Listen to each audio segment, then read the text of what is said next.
Hello guys, welcome to UAE Pappu's kitchen. இன்றைக்கி நம்ம சேனலில் சூப்பரான ரெசிபி பார்க்க போகிறோம். லஞ்ச் ரெசிபி தான். புளி ரசம் எப்படி செய்கிறதுன்னு பார்க்கலாம். அது கூட சூப்பரான காம்பினேஷன் ரசத்துக்கு ஏற்ற சைடிஷ் சிக்கன் நக்கட்ஸு, அதுவும் பார்க்க போகிறோம். அதுக்கு ஃபஸ்ட்டு ரசம் செய்யலாம். ரசம் செய்கிறதுக்கு நான் புளி ஊற வச்சுருக்கேன். அதுக்கப்புறம் ஒரு தக்காளி, நல்லா பழுத்த தக்காளி எடுத்து இது மாதிரி கட் பண்ணி வச்சுக்கிறேன். நீங்களும் ரசம் பண்ணையில் நல்லா பழுத்த தக்காளியாக எடுத்து கட் பண்ணி சின்ன சின்னதாக கட் பண்ணி வச்சுக்கோங்க. நம்ம அரைக்க தான் போகிறோம், அதுக்கேற்ற மாதிரி கட் பண்ணிக்கோங்க. நான் இது மாதிரி க்யூப்ஸாக கட் பண்ணி வச்சுருக்கேன். அது கூட கொஞ்சம் கொத்தமல்லி தழை சேர்த்து வச்சுருக்கேன். இது எல்லாமே நம்ம மிக்சியில் போட்டு அரைக்க போகிறோம். நான் மோஸ்ட்லி கையில் பிசைஞ்சு ரசம் பண்ண மாட்டேன். ஏன்னா அது சாப்பிடல கொஞ்சம் டிஸ்டர்பிங்காக இருக்கும். அதனால நான் மிக்சியில் போட்டு அரைச்சிருவேன். அது கூட ஒரு 5-6 கார்லிக் சேர்த்துருக்கேன். வெள்ளைப்பூண்டு சேர்த்து, வெள்ளைப்பூண்டு நல்லா உரித்து வச்சுக்கோங்க. உரித்து அதையும் நான் மிக்சியில் சேர்க்குறதுக்கு ரெடி பண்ணிக்கிட்டு இருக்கேன். இது மாதிரி கார்லிக்கை ஒரு சைடு மட்டும் நீங்கள் நைஃப் வச்சு நல்லாவே கட் பண்ணிவிட்டு உரிச்சிங்கன்னா தோல் நல்லாவே வெளியில் வந்துடும். இது மாதிரி நான் எல்லா கார்லிக்கையுமே இது மாதிரி உரித்து தனியாக எடுத்து வச்சுக்கிறேன். கார்லிக் நீங்கள் எந்த அளவுக்கு ரசத்தில் சேர்க்குறீங்களோ அந்த அளவுக்கு ரொம்பவே டேஸ்ட்டாகவும் இருக்கும், சூப்பராகவும் இருக்கும். இது கூட நம்ம இந்த இன்க்ரீடியன்ட் மட்டும் இல்லாமல் மிளகு, சீரகம் அதுவுமே நம்ம ஆட் பண்ண போகிறோம். கண்டினியூஸாக வீடியோ பாருங்கள், ஃபுல்லாக நான் சொல்கிறேன், எக்ஸ்பிளைன் பண்ணுறேன். ரசம் மிக்சியில் தான் அரைச்சி பண்ணணும்லாம் இல்லைங்க. இதை விட இந்த உரலில் இடித்து பண்ணுறது ரொம்பவே சூப்பராக இருக்கும். அந்த உரல் இப்போ என்கிட்ட இல்லை, அதனால நான் மிக்சியில் அரைச்சிருக்கேன். உங்களுக்கு உரல் இருந்துச்சு அப்படின்னா நீங்கள் அதில் எல்லா இன்க்ரீடியண்ட்டையும் கொஞ்சம் நச்சு அது கூட அந்த புளி கூட நீங்கள் கரைச்சிக்கோங்க. கொத்தமல்லி தலையையும் இதே மாதிரி கட் பண்ணி எடுத்துக்கோங்க. எடுத்துட்டு ஒரு பெரிய மிக்ஸி ஜார் எடுத்திருக்கேன். ஏன்னா ஒரு தக்காளி, பெரிய தக்காளி எடுத்ததுனால ஒரு பெரிய மிக்ஸி ஜாரில் பண்ணால் கொஞ்சம் கரெக்டாக இருக்கும். அது கூட மிக்ஸி ஜார் எடுத்து கொஞ்சம் கார்லிக் போட்டுக்கிட்டேன். அது கூட கொத்தமல்லி தழை சேர்த்துக்கிட்டேன். அதுக்கப்புறம் நறுக்கி வச்ச தக்காளி, ஒரு தக்காளி ஆட் பண்ணியிருக்கேன். இங்கே பாருங்கள், ஒரு தக்காளியும் எவ்வளோ இருக்குன்னு பாருங்கள்.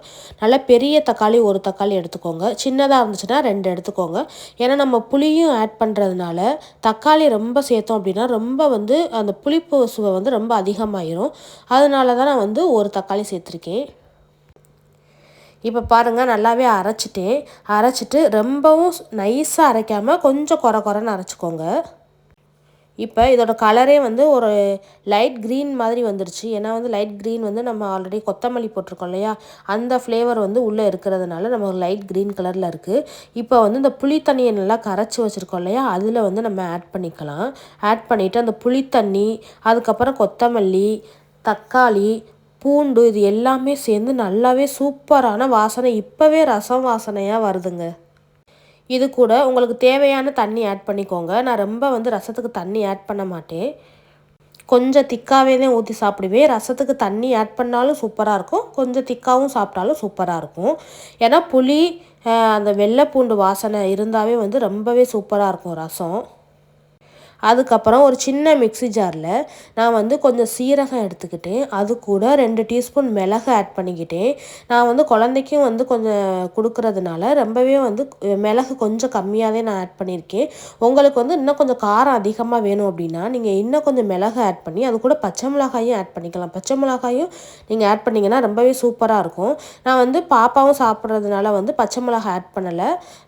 இதில் பச்சை மிளகா ஆட் பண்ணிங்கன்னா இன்னும் நல்லாயிருக்கும். இந்த மாதிரி கொரப்பாக அரைச்சி வச்சுக்கோங்க. அரைச்சி வச்சுட்டு நம்ம ஆல்ரெடி கரைச்சி வச்சுருந்தோம் இல்லையா, அதில் கொஞ்சம் சேர்த்துட்டு மீதி பவுடரை கொஞ்சம் நம்ம தாளிக்கையில் சேர்த்துறதுக்கு நம்ம எடுத்து வச்சுக்கலாம். இது மாதிரி அந்த பவுடரோடு நல்லா மிக்ஸ் பண்ணி நல்லா கலந்து விடுங்க. இப்போவே இந்த பச்சைப்புளி ரசம் சொல்லுவாங்கள்ல, அந்த டேஸ்ட் இப்போவே வந்துருச்சு நமக்கு. கொஞ்சம் சால்ட்டு மட்டும் போட்டோம்னா பக்காவாக பச்சைப்புளி ரசம் தாங்க. இதை நம்ம தாளிக்காமையும் அப்படியே ஊற்றி சாப்பிட்டா அதுக்கு பேர் தான் பச்சைப்புளி ரசம். இப்போ தாளிக்கிறதுக்கு ஸ்டவ் ஆன் பண்ணிக்கோங்க. ஆன் பண்ணிவிட்டு ஒரு பேன் வச்சுக்கோங்க. பேன் நல்லா சூடானதுக்கப்புறமா நம்ம ஆயில் தேவையான ஆயில் வந்து ஆட் பண்ணிக்கலாம். அது கூட 1 டீஸ்பூன் வந்து நான் கடுகு ஆட் பண்ணியிருக்கேன்.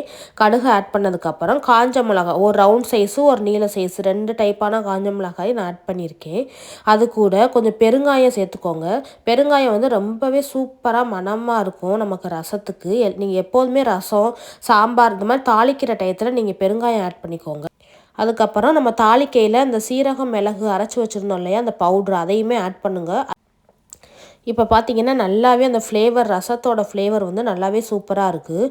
நல்லா எண்ணெயில் வந்து நல்லா வதங்கினதுக்கு அப்புறமா நம்ம ஆல்ரெடி கரைச்சி வச்சுருக்கோம் இல்லையா புளி தண்ணி, அதுக்கப்புறம் அதில் தக்காளி, கார்லிக்கு, அதுக்கப்புறம் நம்ம சீரகம் மிளகு அரைச்சி வச்சுருக்க பவுட்ரு அது எல்லாத்தையுமே வந்து மிக்ஸ் பண்ணி நம்ம வச்சுருந்தோம் இல்லையா அதை வந்து கொஞ்சம் கொஞ்சமாக ஆட் பண்ணுங்கள். மொத்தமாக ஊற்றிடாதீங்க. ஏன்னா வந்து ஆயிலெலாம் இருக்கிறதுனால நம்ம அந்த தண்ணி கன்சிஸ்டன்சிக்கு ஊற்றையில் நமக்கு வந்து இந்த தீ வந்து மேலே வரும்.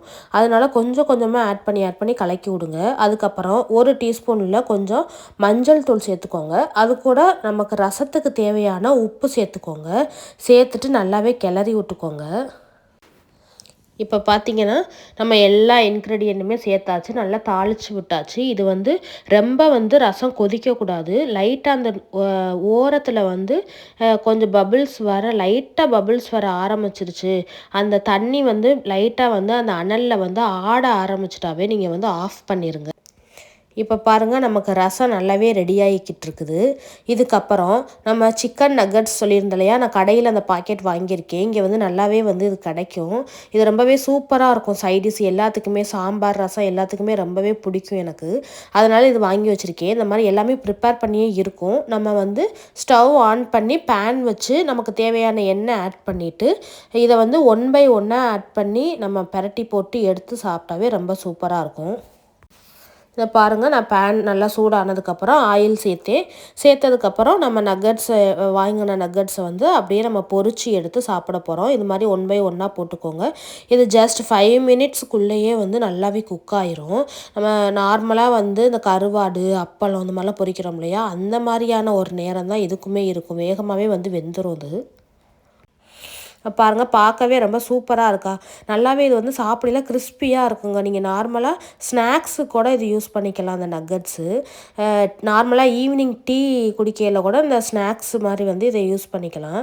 அது கூட வந்து அந்த டொமேட்டோ கெச்சப் யூஸ் பண்ணி அதை டிப் பண்ணி சாப்பிட்டிங்கன்னா ரொம்பவே சூப்பராக இருக்கும்.